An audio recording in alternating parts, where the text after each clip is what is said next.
ఎవరైతే పనిచేస్తారో ఇన్ని కార్పొరేషన్లు ఒకేసారి పనిచేస్తే రాష్ట్రం ఆటోమేటిక్ గా అభివృద్ధి చెందుతుంది. అందువల్ల ఇన్ని బ్యాలెన్స్ చూసుకుని వెళ్ళాల్సిన బాధ్యత ఖచ్చితంగా చంద్రబాబు నాయుడు గారి మీద అలాగే పవన్ కళ్యాణ్ గారి మీద ఉంది. చంద్ర గారు, సో మొత్తానికి శ్రీరామ్ గారు కూడా మీరు ఏదైతే మీ ఆలోచన ఏదైతే ఉందో శ్రీరామ్ గారి ఆలోచన కూడా సేమ్ అదే విధంగా కనిపిస్తూ ఉంది.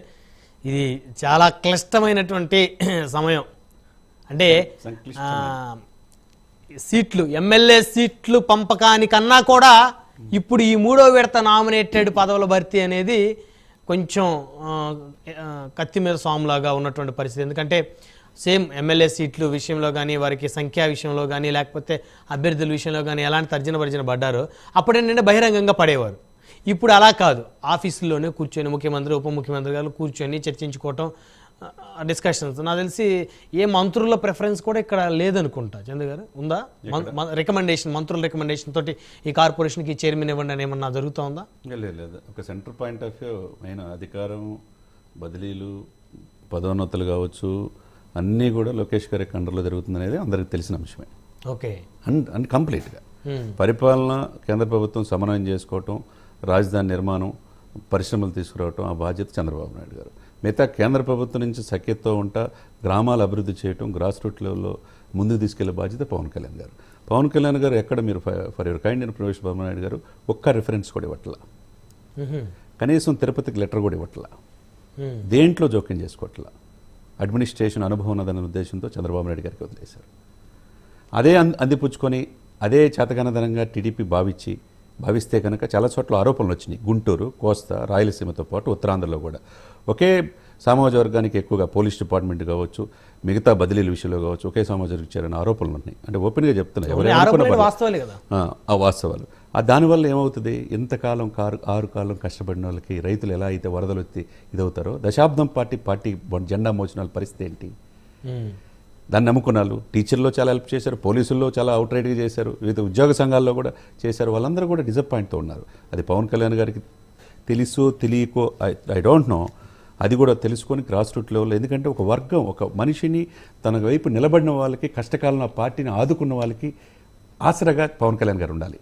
కాబట్టి అటువంటి వ్యక్తులకు కూడా పదోన్నతుల విషయంలో కావచ్చు, బదిలీల విషయంలో కావచ్చు జోక్యం చేసుకోవాలి పవన్ కళ్యాణ్ గారు. ఎందుకంటే రాజకీయం రాబోయే 25 సంవత్సరాల భవిష్యత్తు యువత మీ వైపు ఉన్నారు, మీరు ముఖ్యమంత్రి కావాలని కోరుకుంటున్నారు. కాబట్టి మిమ్మల్ని నమ్మిన వాళ్ళకి తీసుకెళ్లాలి. ప్రతి సెక్టార్లో ఏ పని కావాలని ఎంఆర్ఓ ఆఫీసులో అంటే టీడీపీ వ్యక్తి వెళ్తే పని అవుద్ది అంటే, జనసేన వ్యక్తి వెళ్ళినా పని అయిద్దనే భావన ఉండాలంటే వాళ్ళకి కూడా ఒక పదవి కావాలి, వాళ్ళకి పదవి ప్రోటోకాల్ కావాలి.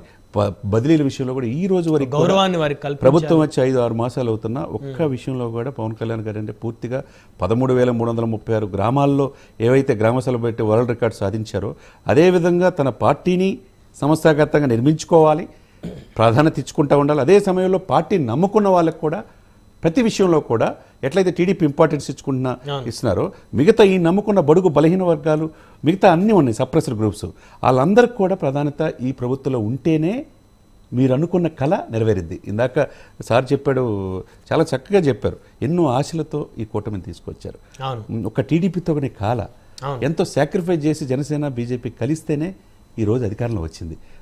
కాబట్టి ఇక్కడ ఏంటంటే మూలాలు మర్చిపోకుండా పదవుల విషయంలో కావచ్చు ఈ పైన అనలైన్ చేయాలి, మూలాలు మర్చిపోకూడదు. మూలాలు మర్చిపోతే ఇక ఇందాక సార్ చెప్పినట్టు ఇప్పుడు ప్రత్యర్థులకు అవకాశం ఇచ్చినట్టు ఇప్పుడు చచ్చిపోయిన పాము లాంటిది వైసీపీ.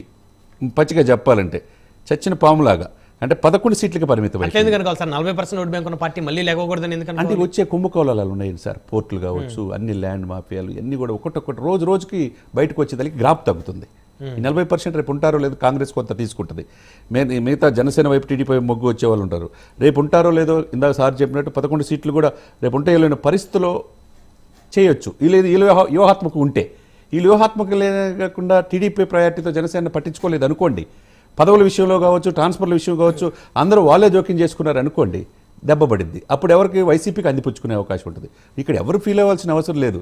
పార్టీని కనిపెట్టుకున్న వాళ్ళు, పార్టీని అధికారంలో రావాలనుకున్న వాళ్ళు ఎంతోమంది భుజాలు మోసారు ఈ పార్టీకి, జెండాకి. గ్రాస్ రూట్లలో పార్టీని తీసుకెళ్లారు. ఒకవైపు టీడీపీని, ఒకవైపు బీజేపీ, జనసేన 3 కలిసి పనిచేయబట్టి ఈరోజు అఖండ మెజార్టీతో 151 సీట్లు ఉన్న 22 మంది ఎంపీలు కూడా కాదని మీకు 164 ఎమ్మెల్యేలు 21 ఎంపీలు ఇచ్చారంటే ఎంత నమ్మకంతో ఇచ్చారు, ఎంత బాధ్యతతో ఇచ్చారు. కాబట్టి ఒకవైపు రాజధాని నిర్మించుకోవాలి, పోలవరం పూర్తి చేయాలి, వాళ్ళు ఏదైతే చేయలేదో జాబ్ క్యాలెండర్లు ఇవ్వాలి, ఉద్యోగాలకి మొదటి నుంచి కూడా చాలా రిమోట్ ఏరియాలో వైసీపీలో పవన్ కళ్యాణ్ అభిమానులు కావచ్చు, టీడీపీ అభిమానులు కావచ్చు, మారుమూల ప్రాంతాల్లో వేశారు. వాళ్ళని ప్రాధాన్యత క్రమంలో తీసుకురావాలి. మళ్ళా అప్పుడు ఉన్నప్పుడు రిమోట్ ఏరియాలో వేసి ఇప్పుడు కూడా అట్లా ఇస్తే ఉపయోగం ఉంది. ఎవరైతే చాలా క్లిష్టతరమైన అంశం ఈ మూడో విడత కత్తి మీద సాము లాంటిదే. ఇప్పుడు చంద్రబాబు నాయుడు గారు రాజకీయ చతురత ఇప్పుడు వ్యవహరించాలి, ఇప్పుడు బయటపడుతుంది. ఇప్పుడు కనుక జనసేనకి బీజేపీ కనుక ప్రాధాన్యత ఇస్తే, ఇప్పుడు సాక్రిఫైస్ చేసింది ఎక్కువ పదవులు అనుభవిస్తుంది ఇప్పుడు వరకు 6 నెలలు చూస్తే TDP, no doubt at all. ఎవరేమనుకున్నా పర్లేదు, మంచి ప్రముఖ పాత్రలన్నీ కూడా అయ్యాయి. ఉన్నత విద్యామండలి ఉంది సార్, ఉన్నత విద్యాశాఖ మంత్రి ఎవరు? ఐటీ శాఖ మంత్రి లోకేష్ గారు.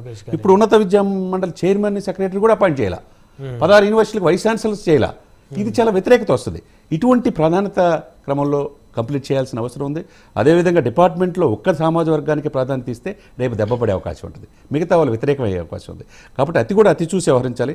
అదే సమయంలో పవన్ కళ్యాణ్ గారు రాబోయే 25 సంవత్సరాలు నాట్ ఓన్లీ ఆయన 10 సంవత్సరాలు టీడీపీ ఉండాలని కోరుకుంటాడు, చంద్రబాబు సీఎంగా ఉండాలని కోరుకుంటున్నాడు.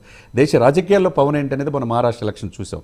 కాబట్టి ఇక్కడ ఏంటంటే ఈ పార్టీ కూడా ఈ నమ్ముకున్న వాళ్ళకి ఈయన సీఎం కావాలని కోరుకునే వాళ్ళు కూడా ఉంటారు.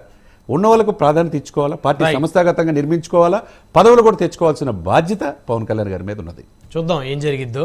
మనతో కృష్ణాయిల్ గారు జాయిన్ అయ్యారు, రాజకీయ విశేషకులు. కృష్ణాయిల్ గారు గుడ్ మార్నింగ్ అండి.